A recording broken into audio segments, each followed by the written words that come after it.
afternoon, and welcome to Real Chicks Rock Presents Real Discussions. I am Michelle Dunsbert, and I am super excited to be here with you today. It is a beautiful but yet cold day in the neighborhood here in Atlanta. Temperatures this morning was like 32. Man. So yeah, I'm wearing the hat today, just, bundled up with the scarf. And it's that time of year, it's Christmas time. A lot of people here in the city, a lot of buzz, lots of things to do. Traffic is really, really high. Everybody's on the road. I think there's a lot of out-of-town people. Kids are out of school already for the holidays. Christmas is a week from today. This year has gone by so quickly. But I'm just glad to be here. It's just another beautiful day to give thanks. Most of us give thanks every single day. We're always grateful. So, having the holiday is just an added cherry on top, the reason for the season. But, most of us are walking and moving in the spirit of gratitude already. So today's show is Year in Review Part 2. We did Part 1 the first Sunday of the month, and so now we're back. This is the third Sunday, and I just want to welcome all of the new listeners and the supporters. I met some people this weekend. They were like, we love your show. We watch your show all the time. So thank you so much for checking us out. But I want to give a little background as to what Real Chicks Rock is all about. We're all about creatively collaborating to connect and raise awareness regarding issues that impact women, and we do it by way of community service engagement. We do mentoring, we have workshops, and we have the arts.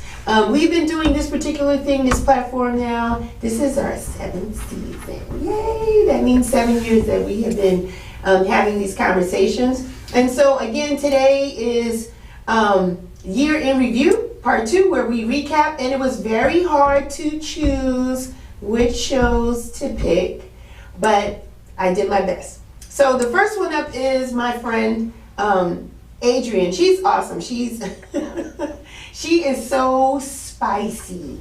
And I had her on this show when I first started, and we were in a different studio in a different location. And when I saw her this summer at House in the Park, I was like, it's time to bring you back on. She was like, yeah, you should, because lupus is still a part of my life, and I got something to say about it. So here it is.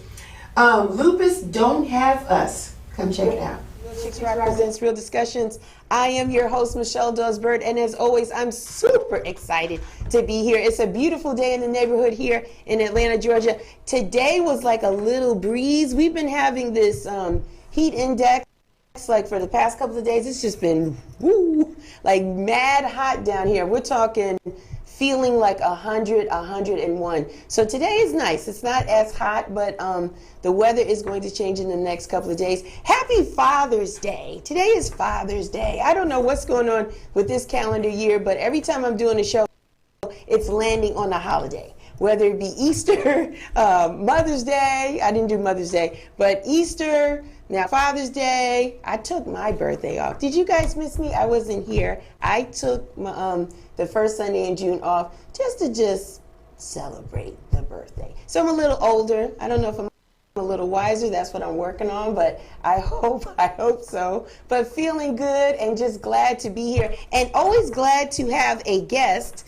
Because, when it was COVID and pandemic, people were zooming in a lot just for safety. And I like it now that we're getting comfortable and people want to come into space with me. And I haven't talked to this guest in person in a while. It's been a while. I have not spoken. I really don't. Listen, seriously, we used to talk, do things, bump into each other. And it's like the whole world shut down. It shut down on us. I was so mad about it. Yeah. You've even moved. You've done things. You're closer. Oh my goodness. I did all of the adulting. I became super full grown. I bought a car. Got a house. Did something. You're just like beasted. And this is just great. And she looks great in person for those people that are just listening and not able to watch us. But today my topic is Lupus Don't Have Us. That's right. Lupus don't have us. Absolutely not. My guest today is Adrienne Allende. She's beautiful. How you doing, Adrian? First of all, thank you very kindly. Yeah. I try to be cute every now and then. It was too hot outside to be doing you're anything. Fine. You're rocking the brand. She's rocking the brand. I was like, okay, I'm coming out here. Listen, everybody, I am here on Real Chicks Rock. Doing here, I'm going to get your jacket. You'll believe that. Yeah. So I'm here and doing this. We are going to be talking about lupus. I am with my friend Michelle Dawes-Burt. She has Real Chicks Rock, the brand, and people need to know that these things are going on because she talks about stuff, discusses all of the things that people need to be talking about.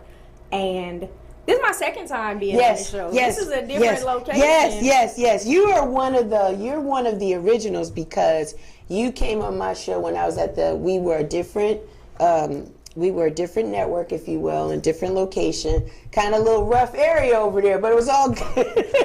It was all good. We were good there on Sundays. And you came and you and Joy, right? Joelle. Mm-hmm. Turned it out. Like I just sat back. You guys, the mics were hot. You guys had a great conversation, and it was just your passion about lupus and living with lupus was really the conversation or the topic back then. And today, it's nothing different because you and your brilliant self, first of all, thank you for supporting me all these years. Oh, absolutely. I mean, you have been supporting me since day one, and I really appreciate that. Thank you so much. You're very welcome. Thank you. I tell people all the time, I support Black business in real life. I support people. And I'm for real about it. I'm like, you got a thing here, everything. You are. You guys can't really tell or see it, but she's worn this shirt so much. I got to give her a new one. The letters are starting to, they starting to crack on the R. And I was like, that's faithfulness, yo. That's faithfulness. You rocking the brand big time. I do it. You should see my shirt. I got an Aces Custom Clothing thing. It's I don't worn even out. know why I haven't tried to make another one. I love it. You shame for that because you're a designer, so you should be able to change it out. So you reached out to me, which I really appreciated because it was May and it was Lupus Awareness Month. And you said to me, Michelle, are you going to talk about lupus, this month? And I said, no. Unfortunately, I've already had guests and things lined up and I couldn't switch things around, so my pardon, but I said let's talk in June if it's okay. So I wanted to talk about it this month, even though I want to talk about it now because you live with it every day. It's not a monthly thing for you. And so I wanted to give you a platform and just kind of educate us because oftentimes we don't really understand or realize what's going on. So I wanted to give you some time to just dig in and talk about it. But first I wanted to kind of set the stage. Where are you from? I am from New York. I was born in Manhattan, but I moved around a lot, like starting at early age. So I lived in Kansas, I lived in Nebraska, I lived in California, I lived here. I moved to Georgia in 1986. Wow. And then I left, went to California, came back here, went to New York. I lived in Connecticut for a while. I went to college in Puerto Rico. Wow. I did some of everything. Like I'm out here and doing it. I'm going everywhere and doing all of the things. And then I moved back here in 2001. Yeah, 2001 because my job transferred me here. And I've just been here since then. Wow. You like Atlanta? No. Absolutely not. You know what? I'm not a people person. Okay. And you can fool me. Well, I'm a sociable person. Okay. I'm not a people person. Okay. And so in interacting with people that are not solid, it disturbs my spirit. You off. And I can't. It's not really the place. It's the people. Okay, it's the people. Because you socialize and you talk to me. You've always made me feel like you like me. Listen, I am a firm believer in the fact that it takes a village and people need to remember their tribe. Okay. That's all. So I talk to the people that I talk to, and then I don't talk to the people that I don't talk to. That's what's up. That's what's up. So tell me, Adrian, when did you discover you had lupus? I was diagnosed with lupus in 2006. Okay. So, and I say that because after getting information and learning more about lupus, I've probably had it since I was about 12. Okay. And they're doing research and different studies and seeing that actually more children are being diagnosed with lupus now because they're able to see the signs and check for it earlier instead of having people that are in a situation like me. Like when I was diagnosed with the lupus, I went to the hospital for something completely different. What was it? You remember? I had an ear infection. Okay. And when I went, they gave me an antibiotic shot, and I had a reaction to the antibiotic shot, and I went into a coma.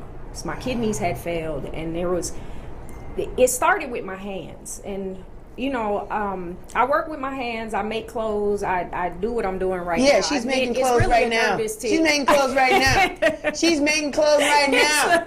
Let me just put a pause. Let me just put a pause. I have gone out and seen Adrienne in a club. I'm talking about. I'll be at the bar. Like in a club, crocheting. At the bar, on a high stool, just like, hey, waving hi to everybody that comes in that she knows, like crocheting. Like, you don't stop. Unless I'm sleeping, I have to be doing something with your hands. And you say it's a nervous, just kind of nervous. So related? the thing is, I don't know how to sit still. And wow. So when I was younger, it was kind of like my grandmother gave us the option. She was like, either sit your ass down or find something to do. And you found something to do with your hands. I found something to do. And you making really nice clothes, and she makes nice clothing, by the way. Thank you. So you said you went in for an ear infection. I went in for an ear infection. It started with my hands. Okay. I went to my primary doctor because, if I can show you here, like from this finger here, my whole hand was swollen. But only from these fingers over, and it was both of my hands. Okay. And like I said, I need my hands to do work. So I went to my primary doctor, and they're like, we don't take walk-ins, and I'm like, yeah, I get that, but what is this? Right. So, okay, then, because then I don't know where I'm supposed to go to. Right. Like, is this an emergency? Right. Like, what are we doing here? I don't know what it is. And they were like, oh, and then they did. Obviously, you take walk-ins today. Right. So, that's gonna be okay. back there, and my doctor, she is like, oh my goodness, I can't believe I didn't notice this before. And obviously, according to my charts, I would go every few months, but every few months I was gaining 7-8 pounds at a time. Really? And so it was one of those things where it's like, we were talking earlier where they say, like, because of your age, because of your this, because of such and such. Man, all of that is trash because it does not happen to everybody. So she was like, oh, I didn't really pay attention to the fact that you were gaining so much weight so quickly because you'll chalk it up to, okay, you're getting older. Our heritage, sometimes it's our heritage, our culture, and the foods that we eat. Exactly and all that stuff. And that was the thing. And I was already over 30, so they were just like, oh, well, when you turn 30, you start going through changes and say, not like this. Not like this. Not like this. But then I'm related to bigger women and whatever, so it also wasn't a big deal to gain the weight because it wasn't something that I was paying attention to either. Right, okay. So they sent me to a nephrologist. And Adrienne, I love her to pieces. She's always rocking the brand. I had to give her a new shirt. The shirt she had on was so worn out. She was like, Michelle, I wear it all the time. I had to give her a new shirt. And she loves what she does, because as she was doing that interview with me, she was sitting there and just crocheting, like doing what she does. Like that, it just keeps her calm, keeps her engaged. She makes money off of it. She's so multi-talented, and she's doing well. She's doing extremely well. And we made a commitment to bring her back once a year to talk about lupus and the things that she's doing to combat it, how she's winning every single solitary day, and to just continue to help other people that are dealing with lupus on a daily basis. My next one was We Are Hip Hop. We talked to Mr. Biggs from Soul Sonic Force, and most people don't know. Go check out the bio. I'm from the Bronx, right? I'm from Bronx River Projects, and Mr. Biggs is from the same project. So I remember him when I was a much younger little girl. His brother was in my 3rd, 4th grade class, and so we reminisced about the block, but we also talked about the birth of hip hop, and he was there. He was a part of it because he's down with Soul Sonic Force. That was Africa Bambaataa and Soul Sonic Force.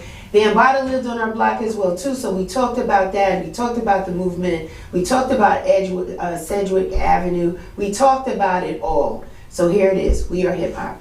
Today's topic is we are hip hop, and my guest today is Mr. Biggs of the Soul Sonic Force.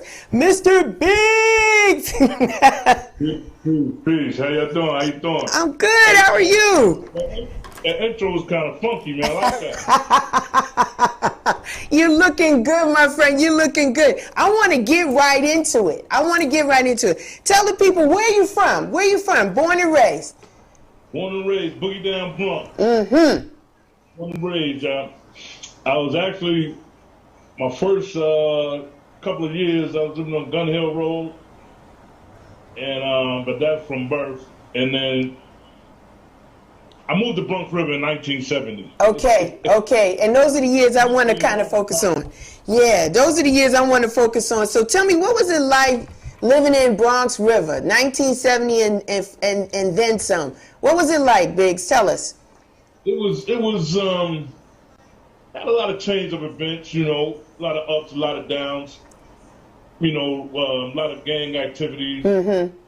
One thing about the gang, like before we was Black Spades, it was a group called Power. And but one thing we did in Bronx River was we kept the other gangs outside of Bronx River. Like we would never allow nothing, negativity as far as rumbles and things take place in Bronx River. Mm-hmm. You know, any beef that had to be settled or whatever, we always took it to their project. Mm-hmm. You know? We always protect our project. Like we let no one in our project. Heard that. Yeah. I heard that. And I think we felt that, Biggs. I think we felt that. For those that don't know, I was born and raised in Bronx River Projects myself.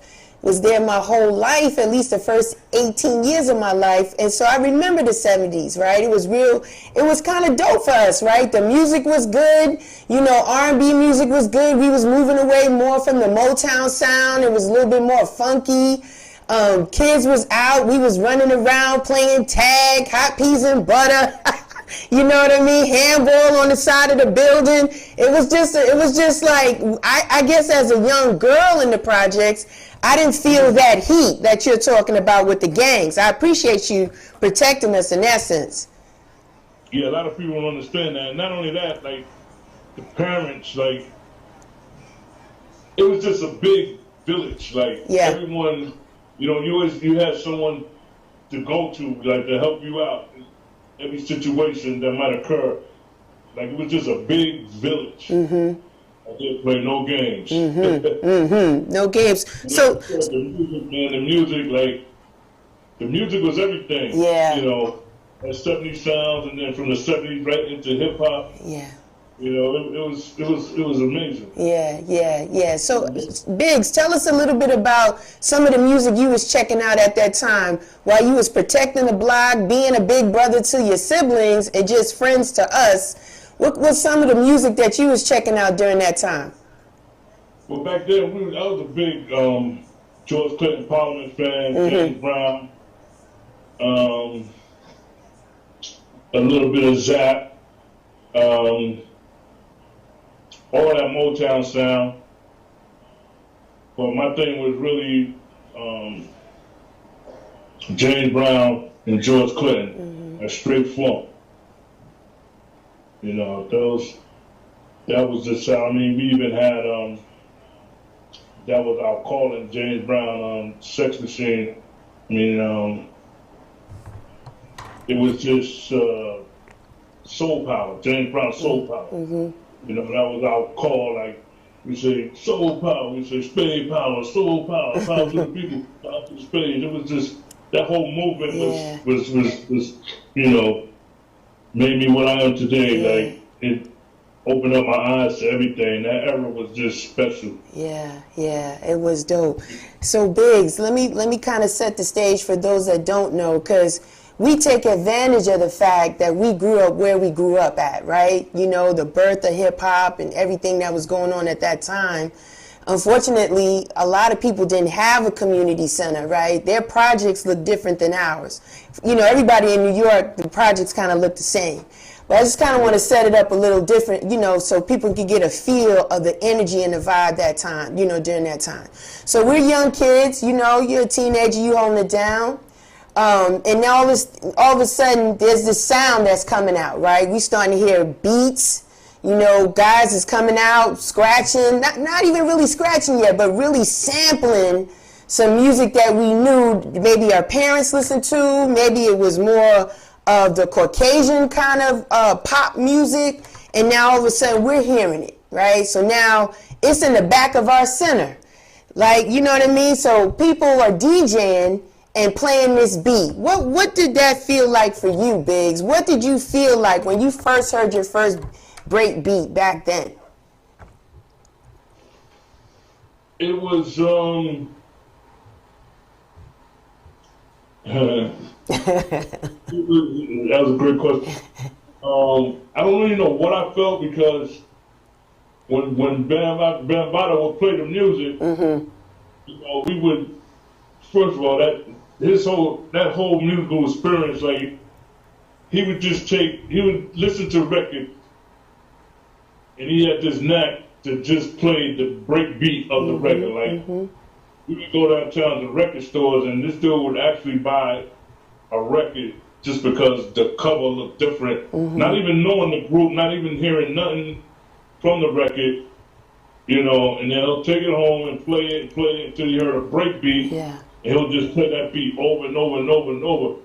And I'm looking at him like, yo, why you just playing that? So you used to listen, you know, bro, you used to listening to the whole record. Right. He would make that break beat a whole record. And it was just amazing, you know, it was just amazing. And then everybody gravitated to like the break beat, and then it just brought out a different, you know, what we call B-boy, or B-girl, or breakdancing, and it just took people somewhere else. Yeah. Yeah. And a lot of DJs wasn't doing that at the time. Right. Like, you know, everybody credit Kool Herc, you know, salute to Kool Herc. Right. But I would never, ever consider him the godfather of hip hop because I always said Bam Bada is the godfather, but,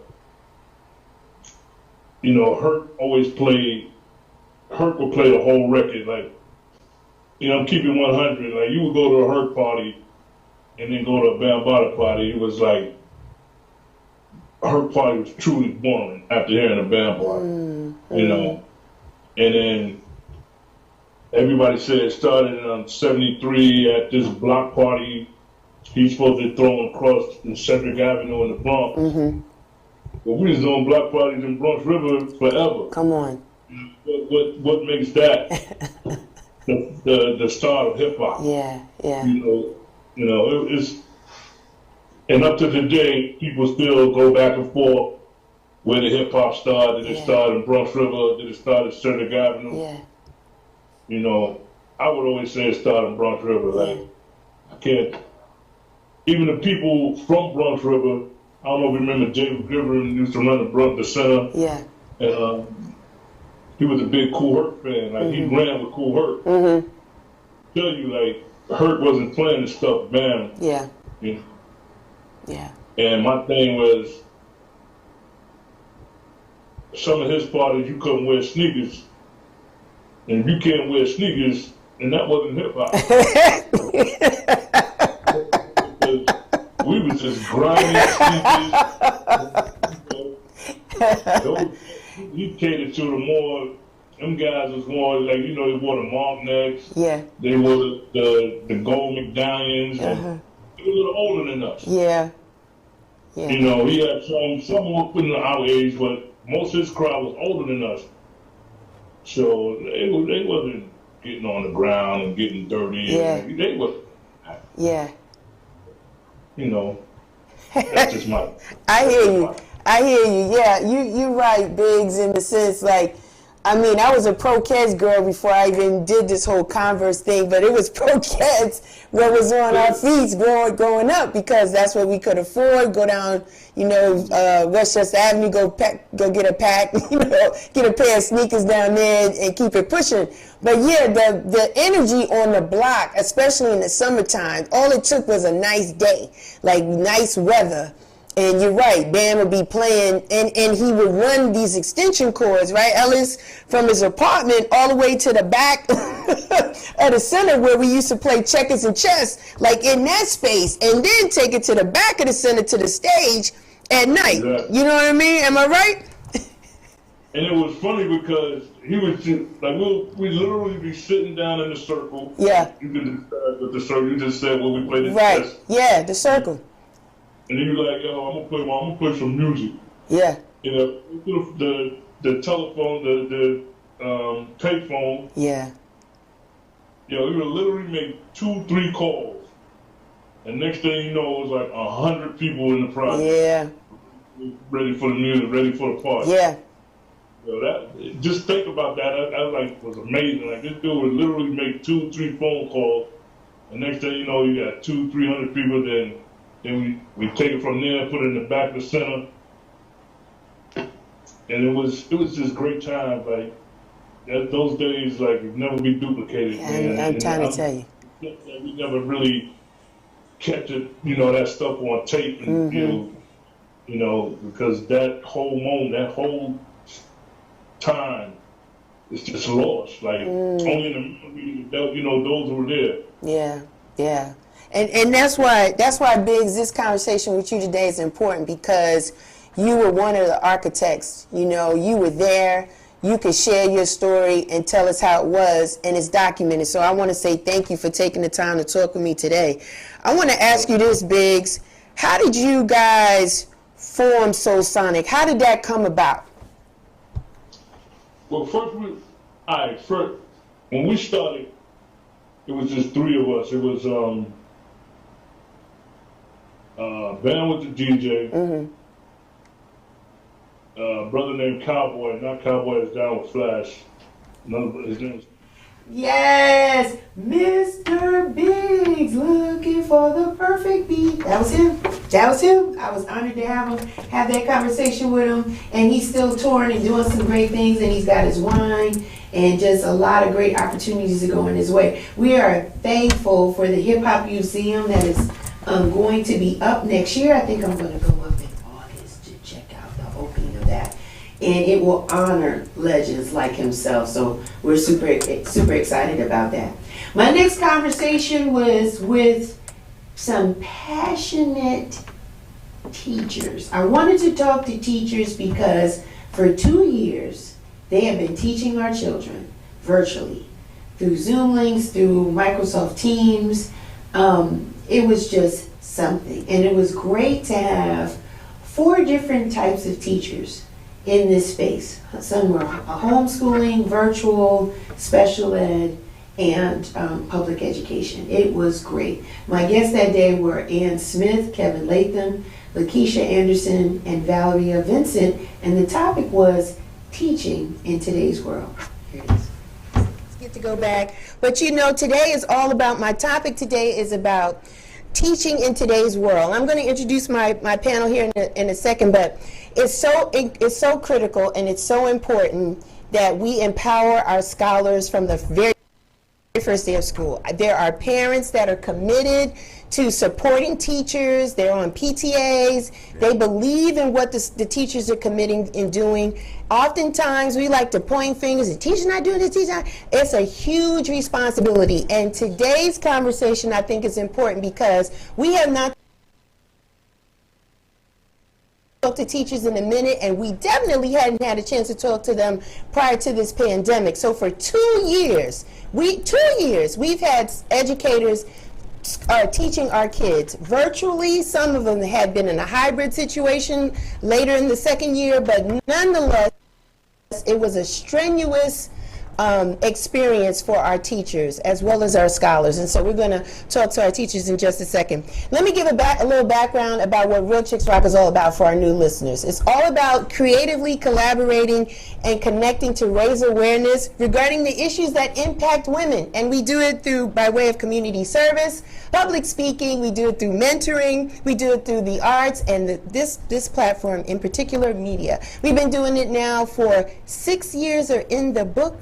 Wow. We're in our 7th season. Yes. So we're super excited. We've had the opportunity to talk to people like yourself today that help influence us, inspire us, and inform us, because most of the time we never get an opportunity to understand what you're thinking, what your experiences have taught you, etc. So again, it's all about community relationships. We want to build these bridges together, right? So again, today's topic is all about teaching in today's world. I have two beautiful educators that are on Zoom, as well as two educators in the building with me today.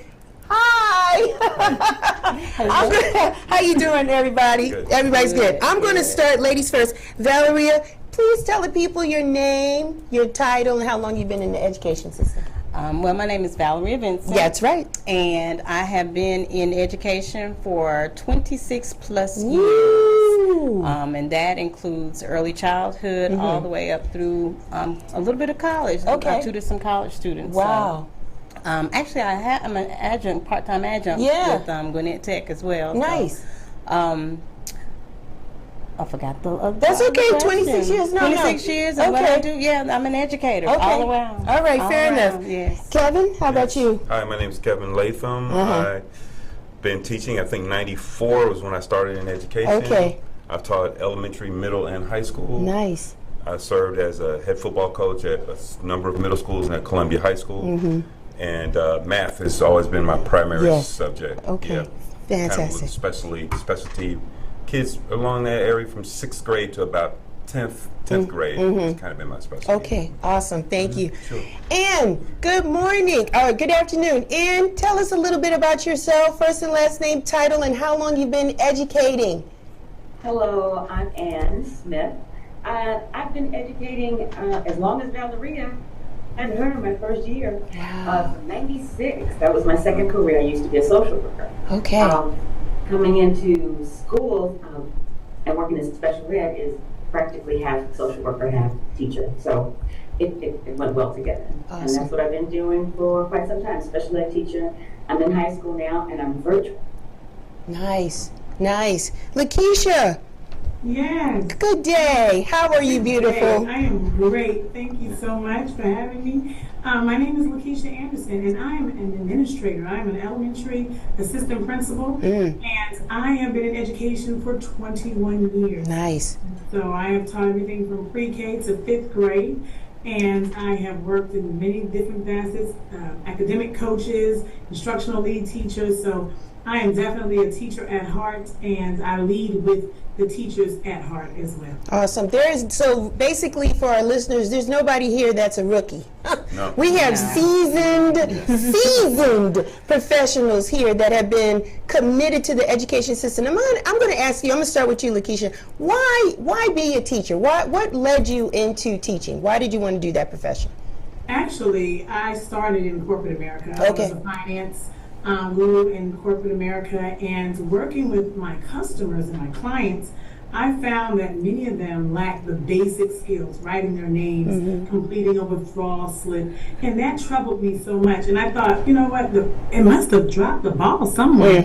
I thought the foundation had to be cracked, and some of these individuals, adults, have fallen through those cracks. Wow. And so I believe that may have been at the elementary level. And so that's what inspired me to be a teacher. I was driving to work one day, going down to Peachtree Street, corporate time, and they were rallying for people who had degrees to come into the teaching field. Wow. So I took a leap of faith, became what I like to call a corporate dropout, and began actually starting as a paraprofessional. Really? Okay? I thought if I started, the mayor, I'm the assistant. Yes. I really love this thing. It's going to work. God's going to bless it. Yes. So it became a ministry. And again, 21 years later, I haven't looked back.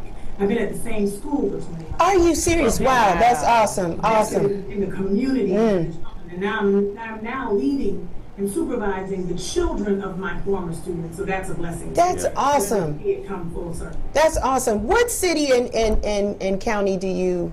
I'm with Clayton County Public Schools. You're in Clayton. Awesome. That's awesome. They need you down there. That's awesome. And how about yourself? What led you to teach? Why become a teacher? Why did you want to become a teacher? You know, I've always been one to want to work with children. I started in college, pre-K, and that kind of thing. But as a social worker, those cases never end continuously. They go on and on and on.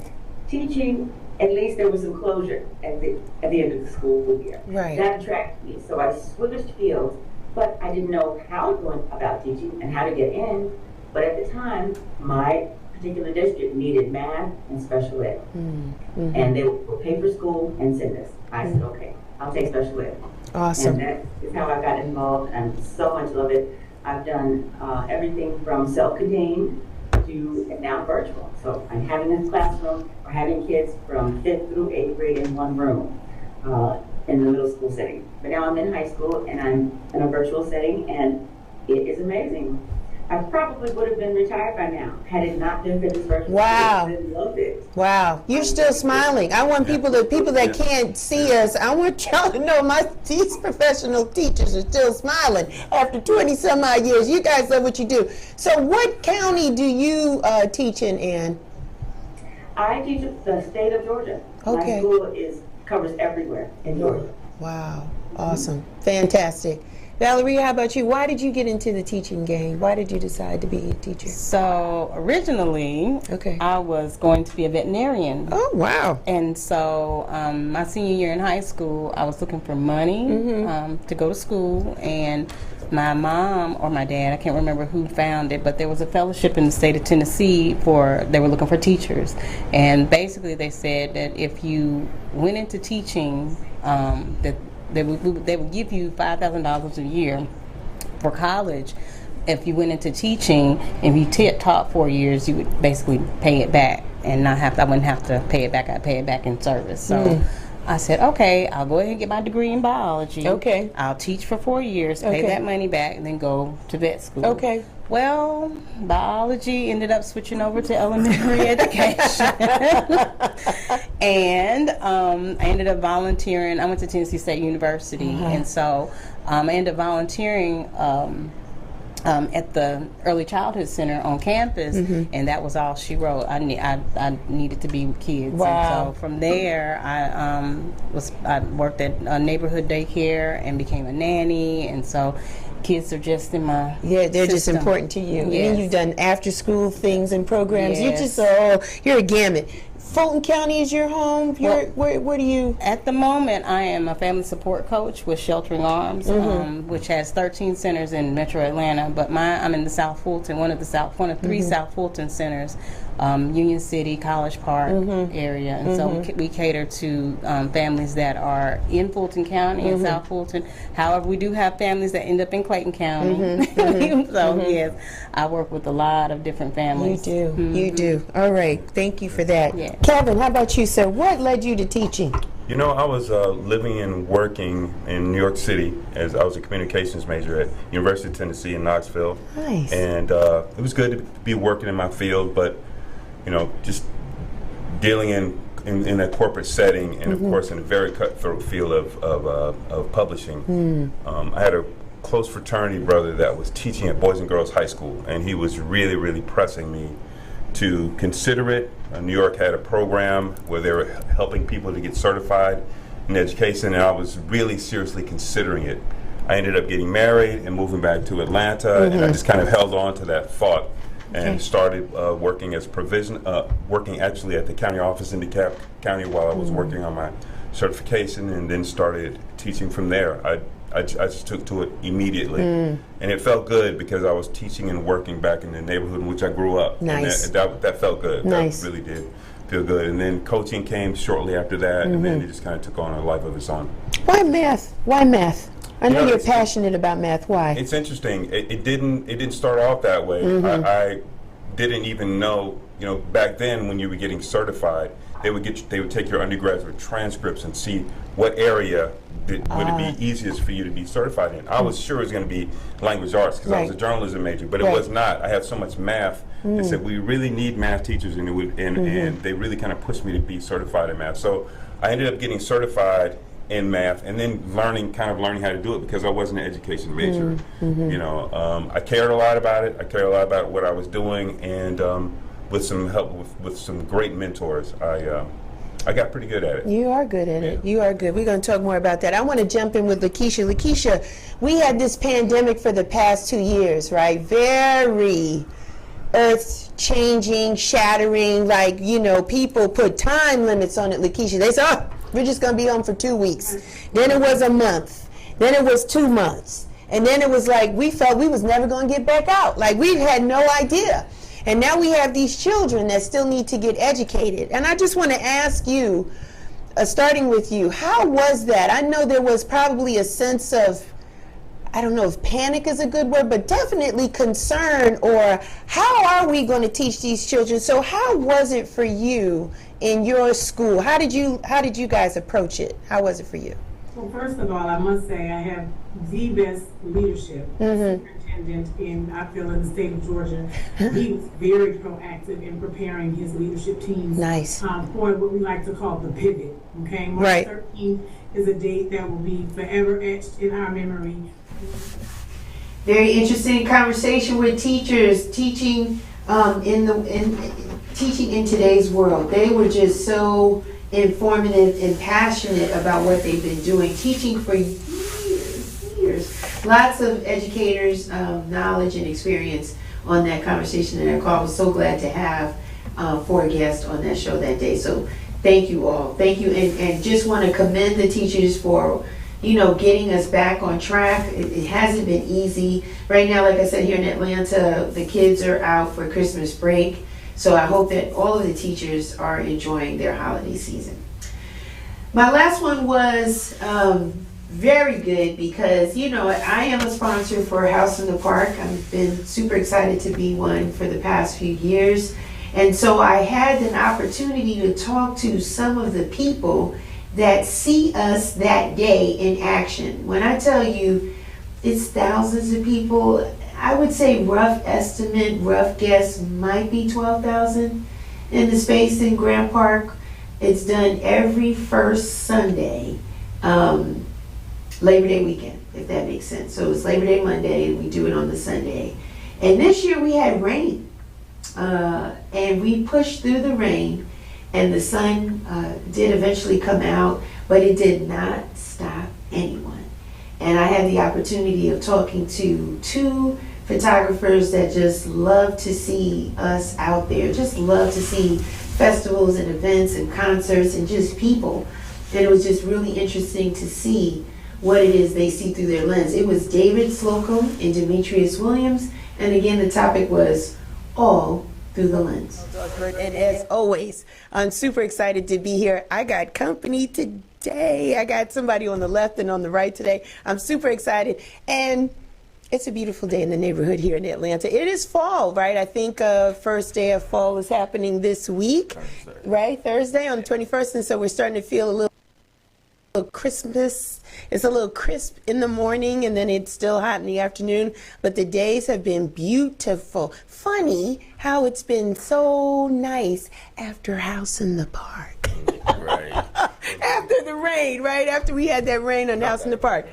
Today, my topic today is all through the lens. But before I get into that, I want to welcome all of our new listeners. Thank you so much. And all our returning supporters. Thank you so much for checking us out. But let me give you a little background about what Real Chicks Rock is all about. We're all about creatively collaborating and connecting and raising awareness regarding issues that impact women. We do that by way of community service, public speaking, mentoring, and the arts. For those of you guys that have been with us, we have been doing this particular platform. This is our 7th season, and I could have not done 7 seasons of this without Status Network. Thank you so much for supporting me, guys, and doing this every first and third Sunday at 2 p.m.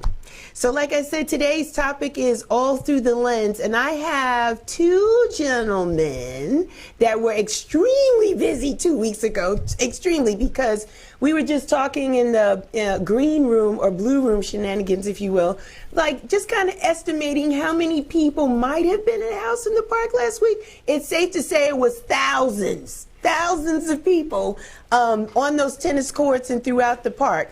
And I have these 2 guys that do just phenomenal work, not only with House in the Park, but just events throughout the Atlanta metropolitan area and abroad. And so, again, the topic is All Through the Lens, and I have Demetrius Williams and David Slocum. Hi, gentlemen. What's going on? Good to be here. It's good to have you guys. Listen, I know you guys are very busy. First of all, thank you for what you do from a community perspective. Every time you guys show up, you know, you take excellent, beautiful pictures, and the turnaround time, let me just say that, is phenomenal. It feels like by the time I go to bed and wake up in the morning, you guys are posting what you had captured the night before, the day before. So thank you. First of all, thank you so much. And I have been blessed to be in your lens at least once or twice. So thank you for capturing me. Yeah, I appreciate it. He's like, Let me get right into it. Let me start. David, where are you from? Raised in the West Side, Atlanta. Is that right? Yeah? Okay. All right. You, Demetrius, where are you from? I claim Atlanta, but I was born in Rochester, New York. And I've been here since age 4. Okay. So. Okay. All right. All right. Atlanta's been good to you guys, I take it, because you've been here all this time. We're not going to talk ages. No, we're not going to talk ages, but I'm sure being here, as long as you've seen the change and the expansion and the growth, and it's getting crowded, and now we're telling people don't come. We don't need anybody. We full. We full. We don't need any. We don't need any. So being here, I guess this is the next question. When did you guys get interested in photography? Demetrius, I'll start with you. When did the light bulb go off for you? It was on, off, on. Okay, so, okay. I grew up in a photography household. My father was a photographer. Okay. So I grew up helping him. In middle school, I was at nightclubs with him shooting Deion Sanders' birthday parties and stuff like that. And then I kind of lost interest, enlisted in the Navy, and I regained that interest as I traveled. So just capturing places that I never thought I would, be able to return to. Okay. And then that progressed to me capturing people. My favorite subject is just people. People. Yeah, you do a good job of that. David, how about it for you? When did the light bulb in you wanting to pursue photography hit you? Well, like Demetrius said, I grew up not necessarily in a photography family, but I remember seeing my father pulling out the old trusty Polaroid. Doing holiday. You aged yourself on that one, David. I did. Pulling out the Polaroids for the Christmas dinners and Thanksgiving. Yes. And then they kept giving me cameras. I got the Polaroid One Step. Oh, that was nice. I went to the Minolta Maxim. Nice. Right. Yep. But it wasn't until I think it was like 2012. I was working downtown, and I was a dispatcher for this company downtown. And one of the operatives in the field was like, "We have a zebra running loose through the city." I'm like, I'm thinking he's crazy. Right. Actually, the circus was in town. Okay. And one of the zebras got loose. Oh, man. And I happened to have a little point and shoot, and I was at the dispatch desk, and I'm just itching. And he's like, okay, you see it on the screen. Yeah. And he's like, it's coming down Peachtree, which is going to be right past my office. My supervisor said, go ahead. And I followed him, and I got the picture that was just on the... So it was the only picture that was used in the AJC that year. Wow. Wow. So then from there, I kind of slacked off for a while. You were off and on too? Yeah, like I was. Demetrius, the off and on switch? Okay. And then it was not until Atlanta had what they call Wednesday Wind Down. I miss it so much. Me too. I miss it too. Yeah. I miss it too. And I had a point and shoot at that time too. Yeah. And I was taking pictures, and I showed this one guy that was singing. Right. A picture I had taken. He said, "Yeah, Facebook friend me." I'm Yes. like, okay. So he posted it. He said, "Man, my wife loves this picture." Wow. He's like, "What are you doing next Sunday?" I'm like, "Nothing." He said, "I'm singing For Sisters Only." Yeah. I'm like, "Okay, cool." He said, "I introduced you to my wife." So I got there. And he said, "Let me introduce you to my wife, who turns out to be V103's Wanda Smith." Wow. She said, "Hold on." She gave me All Access Pass. Yes. Band. So yes. I think I shot Fantasia when she was just getting started. Yeah. El DeBarge, a host of and it just grew. That grew into my love for concert photography. Okay. But I want to ask you, what possesses you to even walk with the point and shoot? Why did you always have a camera? Just in case? It just felt right. Good answer. It felt Okay. right. It's like some people will carry, like now that they'll carry their Palm Pilot or their iPads. It just felt right. Same for you, Demetrius? Same thing for you? Pretty much. I always say you never know when a photo shoot's going to break out. Exactly. Or you never know when there's going to be some outlandish something going on in these streets where you're just like, oh, boom, right there with it. Is that what you're typically looking for? What do you see through the lens? What are you looking for when you hold up your camera? Well, to tell the truth, with me, it's just everyday life. Okay. Sometimes I used to say some of the most mundane daily occurrences can become beautiful images. So it's, just seeing people go about their life every day. You know me as the candid shooter, so I'm not. Yeah, we'll talk about that. Yeah. So just catching people doing what they do naturally. Demetrius has caught me with my mouth open more times than not. Like maybe I'm chewing gum or I'm in the middle of a sentence and he just walks by and he just like he's not. Me a couple times, right? You know, he just goes by and just does it. I'm like, no bueno. Same for you. What is it for you, David, when you hold up that camera? What is it that you're looking for to capture? This may actually sound strange, but when I'm looking at something, I let the image dictate how it wants to be shot. Really? Okay. Yeah, I can see an image. Well, Demetrius shoots still like candid shots. Now I've gotten into portraits, lifestyles, headshots, and besides concerts. So as I'm looking through the viewfinder, I can say, okay, that'll look better as black and white. You know, and especially if you do doing the 2020 pandemic year, when I got back out into shooting, I was shooting a lot of the protests that was going on. Yeah. I had to switch from portrait photographer into a photojournalist. Therefore, most of my pictures were in black and white because it's more powerful and impactful. When you see a picture of a protester holding a sign, there was an image of when John Lewis was lying in state. Yes.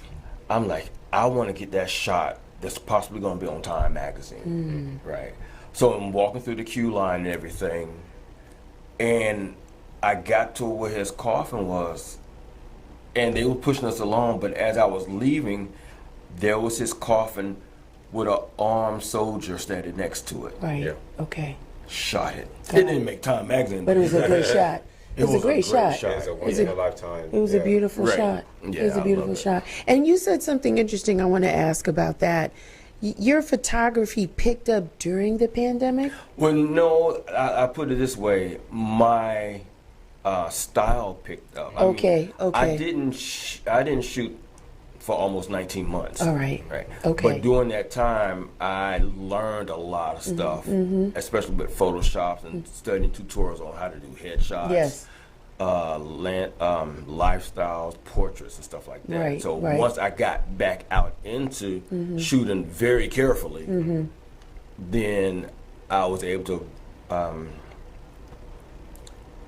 put on what I had learned. Yeah. And that's not a bad thing because people will say during this pandemic they reinvented themselves. Exactly. They went in one way and they came out another. A lot of people had no idea they would be more in an entrepreneurial space or more of a creative space. So by no means, by me asking that question, is that a bad thing? I think it was an opportunity for people to grow. And I've seen your personalized portrait shots right over that Skyline Bridge in Atlanta, and it's not too far from that Auburn Avenue, Jackson Street Bridge. And I was driving, and my son was in the car, and I was like, I know that guy, that's David. And it was a beautiful woman that you were taking a picture of. And then when you posted it, I was like, wow, that's the money shot. Yeah. That is the money shot. So your work is phenomenal, especially in that regard. I've been in the business now a little over 12 years. Wow, okay. And I'm in several photography groups on Facebook, and I have this one unofficial mentor. Okay. Right. He's like, David, I love your concert pictures. He's like, but you are so much more than just a concert photographer. I think so. And I don't know if Demetrius can attest to that, but we are very critical of our own work. Right, right. All creatives are. Oh my God. Everybody is. I really. do not like my work. Ooh. Right. But he's like, David, come on, you can do so much better than that. So then when I started doing portraits, he said, that's what I've been trying to tell you. Yeah, your work is good. You take good pictures of me at the, like, over the shoulder at House in the Park. I was like, oh, that's a nice picture. So for you, Demetrius, what is it for you? You travel a lot. Has that always been a thing, you wanting to travel and capture pictures? It has, actually. Okay. So I've always been somewhat of a solo traveler. I've always loved to travel. And like David said, pandemic. Yes. I think it sat a lot of us down, and we had time to kind of think. And fortunately for me, as you know, I left the corporate world a couple years before the pandemic. You did, so I was already, in that space. Right. But when I had time to actually sit and not have a lot of clients, etc., I started reinventing, like David said, my retreats, which at the time I was only doing Cuba, but I've expanded to different countries. Which I didn't know anything about, but go ahead. But, right. That's why we come together. I was singing. I did a lot of singing this season. I don't know. I'm thinking I know how to sing. I don't really know how to sing. But I know songs, so I always throw something in. That was a great conversation with David and Demetrius. I really enjoyed them. And I enjoy what they do, again, for the community and for the arts. They take some phenomenal pictures, and great things are on the horizon for them in 2023. This has been Year in Review Part 2. It was a great year. I took some time off, dealt with some things that I needed to do, so thank you guys for being so kind when I had to do some replays here and there. But I'm back full swing in 2023. It's been awesome. I want to thank Status Network for allowing me to come and call this place my home. I could not do this without them. This is probably one of the best in the business. They help me look so good. Thank you so much to the Status Network team and family. I appreciate you guys so much for giving me this environment and allowing me to do this for the past couple of years. Listen, that's my time. You know me, I'm everywhere. I am on Instagram. Yay, they tried to hack me this week, but we got it. Instagram, Twitter, and Facebook. Check out the website, realchicksrock.com. Cop your shirt. You know them t-shirts look good even under a winter coat. The t-shirts are still fly. Get your t-shirts and subscribe so you don't miss out our blogs that we send out at least once a month. Subscribe to the YouTube channel. Hit the little bell so that you can know every time we upload a new show. That's my time, but listen, before I go, you guys know how much I love Frankie Crocker. He was a DJ on WBLS in New York when I was a kid growing up, and he used to say every time before he left, he would say, may you live to be 100, and I live to be 100 minus a day, so that I never know that beautiful people like you have passed away. Until next year, you guys be well. Take care and continue to rock on.